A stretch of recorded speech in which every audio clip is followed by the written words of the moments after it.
करावा म्हणून माननीय उच्च न्यायालयात उच्च न्यायालयाच्या याचिकेतील आदेशाप्रमाणे इकडे वर्ग झाला होता आणि हा तपास सीबीआयकडे वर्ग होईपर्यंत साधारणतः 3 वर्षाचा कालावधी त्या ठिकाणी मध्ये गेला होता. सीबीआयनं या केसमध्ये त्या ठिकाणी पूर्ण परिश्रम घेऊन तपास केलेला आहे आणि असं असताना सन्माननीय कोर्टानं त्या ठिकाणी जे काही पूर्ण निकालात असेल त्या काही रिटर्न ऑर्डर त्या ठिकाणी हातात मिळेल वाचल्याच्या नंतर निश्चितपणे आम्ही माननीय उच्च न्यायालयात जाणार आहे. फक्त प्रश्न इतकाच आहे की कैलासवासी पवनराजे साहेबांना नेमकं मारलं कोणी मग? कारण हे सगळं समोर असताना जर हे सगळेच आरोपी निर्दोष सुटत असतील तर नेमकं मारलं कोणी? हा माझ्या कुटुंबाच्या समोरचा प्रश्न आहे आणि मी इतकंच म्हणेन की ही कलियुग आहे. कलियुगामध्ये चांगलं वागणं, चांगलं राहणं, चांगलं काम करणं आणि चांगल्या माणसाला त्या ठिकाणी कायम निराशा पदरात पडते. मला वाटतंय याचा प्रत्यय मला आज आला आणि निश्चितपणे मी कालपासूनही सांगतोय की मी माझ्या मतदारसंघात गेल्याच्या नंतर माझ्या सामान्य जनतेने त्या ठिकाणी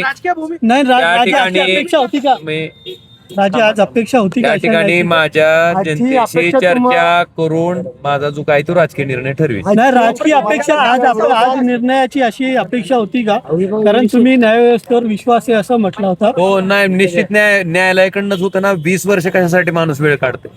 20 वर्ष कशाला म्हणते? 20 वर्षाचा संघर्ष काय म्हणते? तुम्हाला तुमच्या वडिलाला एक साधं जर वाकडं बोललं तर काय त्रास होत असेल?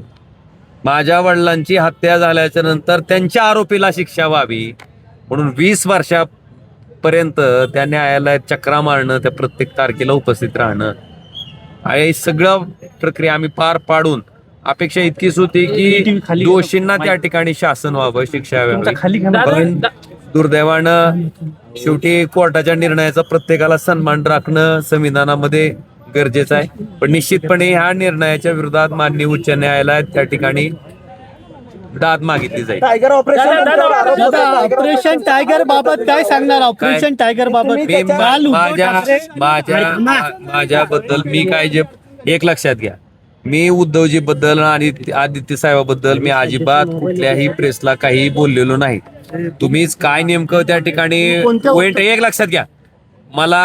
माझी भूमिका काही जरी ठरली तरी मी उद्धवजी आणि आदित्यजी बद्दल आधीही कधी बोललेलो नाही, आताही बोलणार नाही आणि भविष्यातही बोलणार नाही. माझी राजकीय भूमिका काही असेल.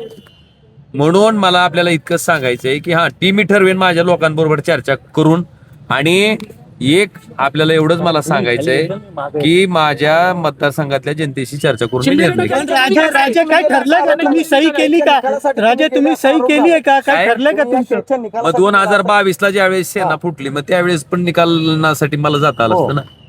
काय बोलता? नाही राजे, पण सही केली आहे का आपण? काय आपल्याला सांगितलं ना, माझा निर्णय मी 2 दिवसानंतर घेणार आहे. कधी मीटिंग होईल गावाकडे? गावाकडे मीटिंग